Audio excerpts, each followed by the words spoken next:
The stars had stopped listening. In the vastness of space, where civilizations clawed at each other for scraps of power, humanity had chosen silence. There were the observers, the neutrals, the ones who passed through conflicts like ghosts.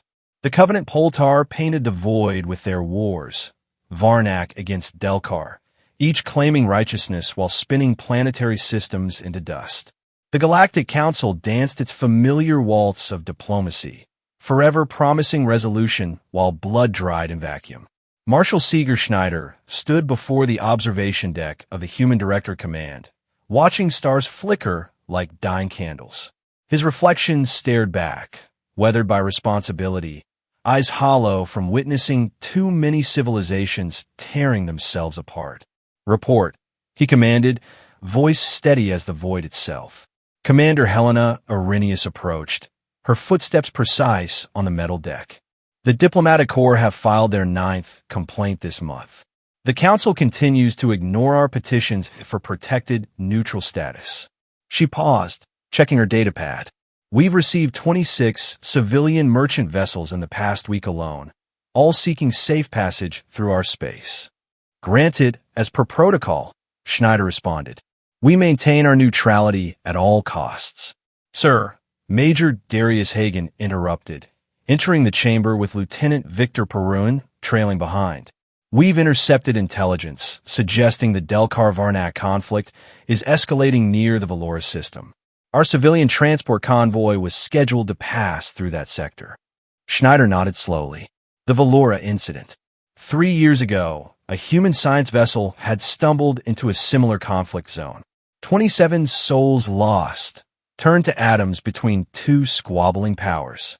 The Council had offered their standard response: regrettable miscalculation, unfortunate timing, acceptable losses in the grand scheme of galactic politics. "Redirect the convoy," he ordered. "Plot a course through neutral." The communication array crackled to life, emergency frequencies bleeding through static.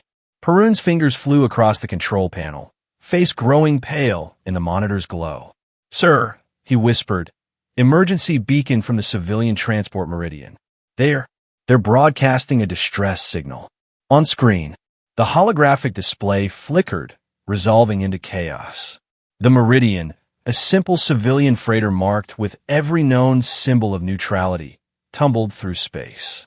Its hull bore the scars of plasma fire, emergency lighting strobing like a desperate pulse. In the background, silhouettes of warships danced their deadly ballet, Varnak destroyers and Delkar battlecruisers locked in combat. "Meridian to any human vessel," a voice crackled through the feed. "We're caught in the crossfire. They're not responding to our static. Plasma fire. Silence." Arrhenius gripped the console, knuckles white. The Meridian was carrying evacuees from the outer colonies. "Families. Children. Continue monitoring," Schneider commanded, though his voice had lost its usual steadiness. For 3 hours, they watched. 3 hours as the Meridian sent out distress signals, displaying every neutral identifier in the galactic registry. 3 hours as Varnak and Delkar forces continued their engagement, neither side acknowledging the helpless civilian ship. At hour 3 and 14 minutes, the Meridian ceased transmission. A joint plasma strike had found its mark. 247 souls dissolved into cosmic dust. Within 6 hours, both the Varnak High Command and the Delkar Council issued identical statements. "Regrettable incident. Target misidentification due to combat conditions. Unfortunate miscalculation in tactical engagement parameters." The Galactic Council scheduled a peace conference. Standard procedure. Expected resolution. Stern warnings and the promise of better identification protocols. Humanity said nothing, but something stirred in the depths of their silence. Schneider dismissed his command staff with a single gesture. Alone in his chamber, he authorized a communication burst on the deepest encryption protocol the Human Directorate possessed. The signal traveled faster than light itself, bending space and time, reaching coordinates known only to a handful of individuals across human space. The message was brief, Horus Protocol. In shipyards hidden within asteroid belts, in secret research facilities buried beneath ice moons, in manufacturing complexes masked as mining operations, humanity began to answer. For decades, they had been preparing. While other species quarreled over borders and resources, humans had been building something entirely different. It took 47 days for the Council to acknowledge humanity's request for an emergency session regarding the Meridian incident. They scheduled it for the following month. It took 3 days for humanity to withdraw from all galactic trade agreements. It took 1 day for humanity to close its borders. It took 12 hours for every human diplomatic mission to evacuate from Allied space. And then silence. The galaxy continued its eternal dance. The Varnak-Delkar conflict dragged on, consuming resources and lives. The Council debated the human withdrawal, speculating on economic impacts. The prevailing theory was that humanity would return, begging for reinstatement within the month. They were wrong. 6 weeks after the Meridian's destruction, long-range sensors in the Varin-Lac system detected an anomaly. Something massive was approaching, moving at speeds that defied conventional FTL understanding. Delkar patrol vessels scrambled to intercept. Commander Torvin Kresh of the Delkar Reconnaissance Fleet reviewed the sensor data, mandibles clicking in confusion. Ship profile unknown. Power signature. Impossible. That can't be right. Hail them, he ordered his communications officer. Static answered their transmission. Unknown vessel. You have entered Delkar-controlled space. Identify yourself and state your. The anomaly dropped from FTL. Kresh would later report, in hushed tones, to disbelieving superiors, that reality itself seemed to bend around the intruder. Space warped, light scattered in impossible patterns, and for a brief moment, the very fabric of existence trembled. When the distortion cleared, they saw it. The vessel defied conventional design, neither sleek like Delkar ships nor brutal like Varnak dreadnoughts. It was something else entirely. Its hull seemed to shift and flow like mercury, surface patterns suggesting both ancient runes and quantum calculations. At its prow, painted in pigments that seemed to absorb light itself, was a serpentine form coiled around unknown symbols. Sir, the sensor operator stammered, readings are... The mass displacement suggests something impossible. That vessel is 3 times the size of our largest dreadnought. Weapon status? Kresh demanded. No detectable energy signatures. No visible weapon ports. But sir, the operator paused, rechecking readouts. Our own weapon systems are failing to lock on. It's like the ship is shifting positions even while stationary. The unknown vessel broadcast on all frequencies. The voice that came through spoke in perfect galactic standard, yet carried undertones of something far older. This is the JÖRMUNGANDR. You will withdraw your forces from this sector. This is not a negotiation. Kresh's mandibles clicked rapidly, a Delkar expression of incredulous laughter. Unknown vessel, you are alone and outnumbered. For battlecruisers and 12 destroyers stand between you and... The transmission ended, not cut off by the human vessel, but because every communications array in the Delkar formation had simultaneously ceased function. What followed would be recorded in tactical databases across the galaxy as the Varin-Lac incident. The JÖRMUNGANDR made no aggressive move. It simply existed in space, a presence that seemed to warp reality around it. Delkar ships attempted to engage. Plasma cannons charged, graviton torpedoes locked targets. Every weapon fired simultaneously. None reached their target. Sensor logs showed the impossible. Projectiles curving away at the last moment. Energy beams dissipating mid-trajectory. Some ordnance simply vanished, as if crossing into another dimension. The JÖRMUNGANDR hadn't fired a single shot. Analysis? Kresh barked. Commander, his tactical officer's voice shook. Our weapons appear to be bending. The ship is generating gravitational anomalies on a micro scale. Every projectile is being deflected with precision that suggests it's calculating trajectories before we even fire. Kresh activated fleet-wide communications. All ships maintained defensive positions. Await reinforcements. This anomaly requires further study. The Jörmungander's response was immediate. Its form rippled, sections of hull reforming with fluid grace. A transmission, cold and precise. Defensive positions imply the intent to defend. There is nothing here worth defending anymore. What happened next would haunt Kresh for the remainder of his days. The JÖRMUNGANDR didn't attack with weapons. It deployed something far more terrifying: understanding. Every system in the Delcar formation began operation in reverse. Navigation computers plotted courses away from objectives. Weapons targeting systems redirected to empty space. Life support gradually reduced efficiency. The JÖRMUNGANDR didn't destroy their ships. It turned them against themselves. Counterstrike. Kresh roared. Override all automated systems.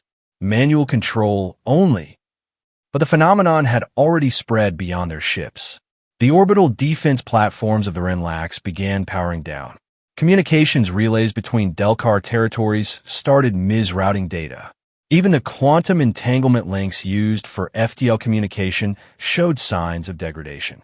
After 17 minutes of watching his fleet slowly cannibalize itself, Kresh gave the only order he could.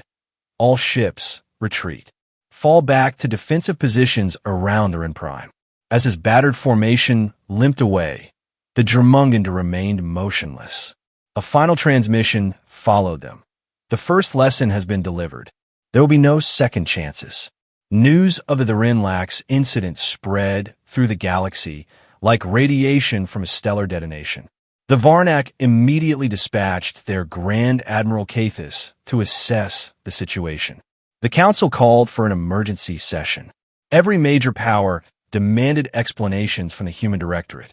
Humanity offered none. Instead, they presented a simple document to the Galactic Council. For 247 souls lost in the Meridian incident, justice was not served by this council. When civilized discourse failed, when protection protocols were ignored, when innocent lives held no value, humanity chose alternative methods. We hereby declare our withdrawal not only from council politics, but from all systems that allow such tragedies to repeat. The JÖRMUNGANDR represents our new position in galactic affairs. You should have listened when we asked politely. The document included no threats. It required none. Grand Admiral Cathis, veteran of numerous conflicts and survivor of 3 attempted assassinations, approached the Renlax system with a fleet of war comprising 67 vessels. His plan was simple: demonstrate Varnak's superiority, force the unknown vessel to surrender or retreat. His fleet included the Pride of Varnak, a battle fortress considered invincible in modern warfare. Its shields could resist solar flares. Its weapons could crack moons. Its point defense systems could track and destroy individual atoms if necessary. Cathis broadcast on all frequencies. Unknown vessel designated JÖRMUNGANDR. You have demonstrated impressive technology. The Varnak Empire extends an offer of alliance. Join us, and we shall rule the galaxy together. The Jörmungandr's response came not in words, but in action. A single projectile launched from the human vessel. Not a missile or torpedo, but what sensors could only describe as a dimensional puncture. It traveled at sublight speed, easily trackable, seemingly non-threatening. Cathis smiled beneath his combat helmet. Point defense systems online. Eliminate that. The projectile touched the Pride of Varnak's shields. Reality screamed. The puncture didn't break the shields. It ignored them. The projectile phased through defensive barriers as if they were memory constructs. It struck the Dreadnought's primary power core with pinpoint precision. But it didn't explode. Instead, it initiated a process. Quantum entanglement bonds within the ship's power core began to decouple. Matter itself forgot how to exist in its current state. The Pride of Varnak didn't explode in flame and fury. It quietly ceased to be, its atoms losing cohesion, scattered across local space like thoughts dissolving into dreams. 3,000 crew members vanished with their ship. No screams, no distress calls. Simply, nothing. All ships. Cathes's voice cracked. Evasive pat. Another projectile launched. Then another. The JÖRMUNGANDR fired with mechanical precision, each shot accounting for every defensive maneuver before it was executed. Ships exploded not from overwhelming force, but from precise surgical strikes that found weaknesses in their design they hadn't known existed. The engagement lasted 6.5 minutes. 47 Varnak vessels joined the cosmic dust. 20 survived by the simple expediency of their hyperdrives activating faster than JÖRMUNGANDR's targeting solutions could adapt. Cathes, aboard one of the fleeing vessels, transmitted a final message. The humans. They fight not with rage, but with mathematics. They have weaponized precision itself. The Delcar and Varnak, ancient enemies, did something unprecedented. They united. Operation Convergence was the largest military mobilization in recorded galactic history. 700 ships from both empires assembled in neutral space. The finest commanders, the most advanced weapons, the products of millennia of warfare evolution. Their target, one human vessel. The engagement took place in the Kepler Shatter System, an area of space known for its gravitational anomalies, chosen specifically to negate JÖRMUNGANDR's apparent mastery over physics. For 13 hours, the combined might of two empires threw everything at the human ship. For 13 hours, JÖRMUNGANDR demonstrated why their silence had been merely preparation. The human vessel didn't dodge. It didn't evade. It calculated. Every weapon fired at JÖRMUNGANDR found itself turned against its origin. Particle beams reflected with mirror precision. Missiles homed in on their own ships. Reality-warping weapons created paradoxes that trapped their creators in temporal loops. By hour 6, ships were colliding. With each other, their navigation systems subverted. By hour 9, Allied vessels were firing on their own flanks. By hour 12, fleet-wide communication had devolved into chaos as each ship's AI began interpreting ally signatures as hostile. At hour 13, JÖRMUNGANDR transmitted. Demonstration complete. Further resistance equals extinction. Then it opened fire. Not with exotic weapons or quantum anomalies. With conventional plasma cannons, the same weapons every civilization in the galaxy understood. But JÖRMUNGANDR's conventional weapons were precisely that, conventional. They fired in perfect synchronization with the movement patterns of enemy ships. They predicted evasive maneuvers based on tactical doctrine. They calculated optimal firing solutions accounting for human psychology written into alien combat algorithms.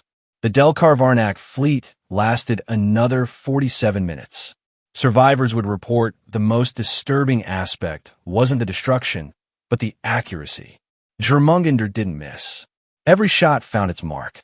Every attack destroyed exactly what it targeted. No collateral damage, no overkill. It was mathematics made manifest in battle. Commander Helena Arrhenius stood on the bridge of JÖRMUNGANDR, watching tactical displays paint their systematic victory. At one time, she had advocated for peace, for negotiation, for finding alternative solutions. The image of the Meridian's final transmission haunted her. 247 souls, begging for acknowledgement, receiving only silence. Commander, reported the tactical AI.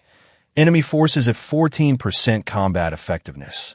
Suggest termination of engagement. Negative, Arrhenius responded. Continue demonstration until they cease resistance entirely.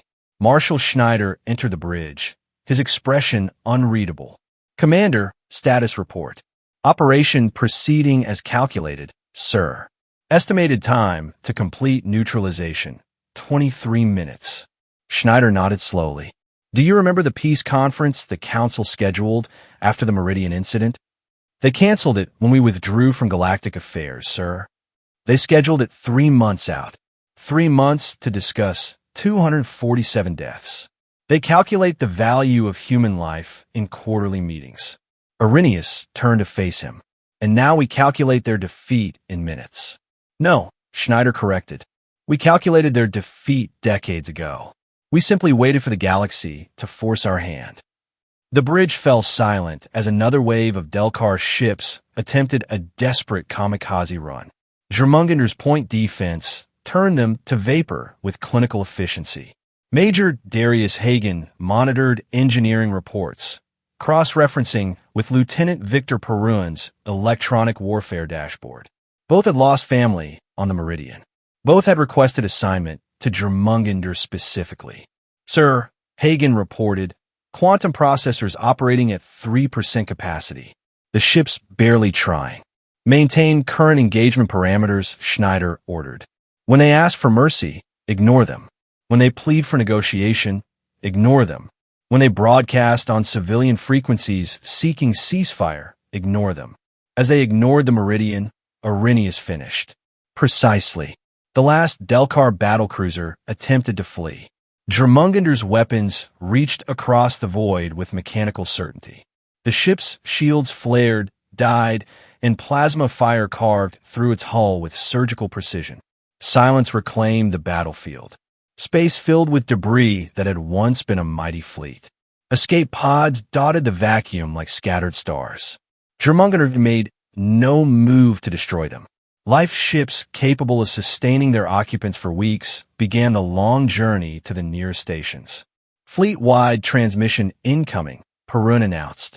Galactic Council Emergency Frequency. On screen, High Chancellor Voreth of the Galactic Council appeared, his crystalline features reflecting the chaos of his emergency command center. JÖRMUNGANDR, by the authority vested in the Galactic Council, I demand immediate cessation of hostilities. This conflict serves no purpose. Schneider stepped forward. Chancellor Voreth, when a Meridian was destroyed, did you demand immediate cessation of hostilities? That was different circumstances. When 247 humans died, did you schedule emergency proceedings? The Council follows established proto. Did you? The pause stretched across light years. No. Then you understand our position. This conflict serves every purpose. It demonstrates the cost of ignoring humanity. You cannot wage war against the entire galaxy. We are not waging war, Chancellor. We are providing education. The lesson plan was designed 247 lives ago. The transmission ended. In the aftermath of what became known as the Convergence Engagement, the galaxy faced a truth it had long ignored. Humanity's silence had been preparation, not surrender. Within weeks, trade routes shifted. Conflict between species became more careful, more calculated. The specter of JÖRMUNGANDR haunted every military decision. The human ship vanished into deep space, last seen entering a region of space too dense with dark matter for conventional sensors to penetrate. Months passed. The Galactic Council implemented new neutrality protocols. Systems previously considered acceptable losses in warfare became strictly protected. The value of civilian life rose exponentially on the cosmic calculus of power. But changes came too late for 247 souls lost aboard the Meridian. A year after the Convergence engagement, deep space monitoring stations detected gravitational anomalies suggesting the presence of a massive vessel moving through unexplored regions. The signatures matched JÖRMUNGANDR, though its exact location remained indeterminate. Humanity had not returned to galactic politics. They had become something else. The whisper in the dark, the cautionary tale, the demonstration that silence could be more terrifying than any roar. In the depths of JÖRMUNGANDR, Marshal Schneider reviewed logs of the Meridian incident once more. Commander Arrhenius joined him in the observation deck, both watching stars scatter across the void. Was it worth it? She asked. Justice is not a calculation, Schneider replied. It's a principle. We upheld ours. And the galaxy now understands that our principles have teeth. They stood in silence, the two of them, aboard a vessel that had forever changed galactic civilization. JÖRMUNGANDR continued its journey through unexplored space, a legend of vengeance made real, a promise that humanity's silence would never again be mistaken for weakness.